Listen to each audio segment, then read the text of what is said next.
আমি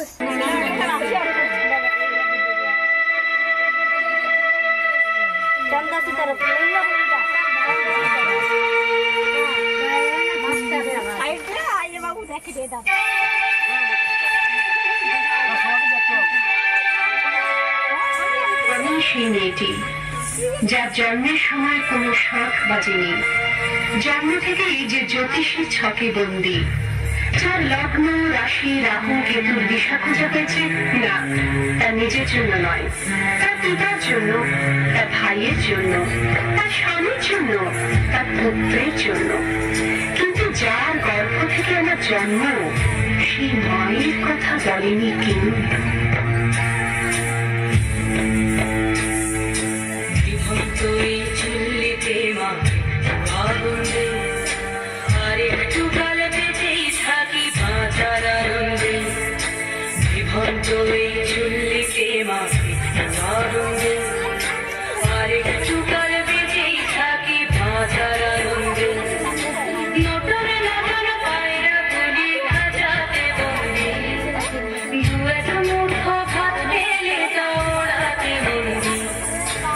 আমি সেই মেয়েটি যে গত কোনো শতাব্দীতে 5 বছর বয়সে মালা দিয়েছে গঙ্গা যাত্রীর গলায়, কুলীন ব্রাহ্মণের 365তম স্ত্রীর অন্যতমা হয়ে স্বামীর গর্ভে হয়েছি গর্ভিণী।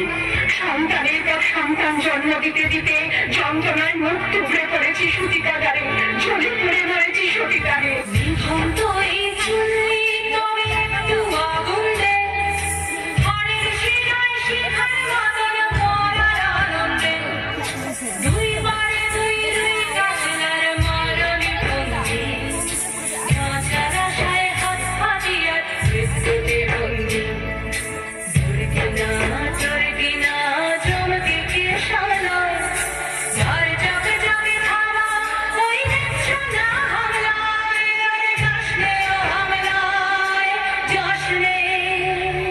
আমি সেই মেয়ে, আসামের চা বাগানের ঝুপড়ি গ্রামীণ বস্তি থেকে, যাকে আপনি নিয়ে যেতে চান সাহেবী বাংলোয় মধ্যরাতে, ফায়ার প্লেসের ঝলসে ওঠা আলোয় মোদির চোখে দেখতে চান যার অনাবৃত শরীর।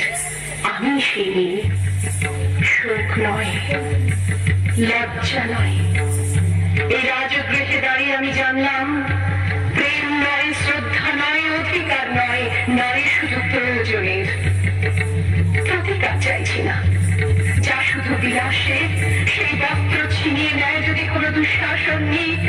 আমি কাঁদছি না, চারপাশে ভাষণের দিনের পশুদের উদ্যান নাচের ভঙ্গি আমি দেখছি না।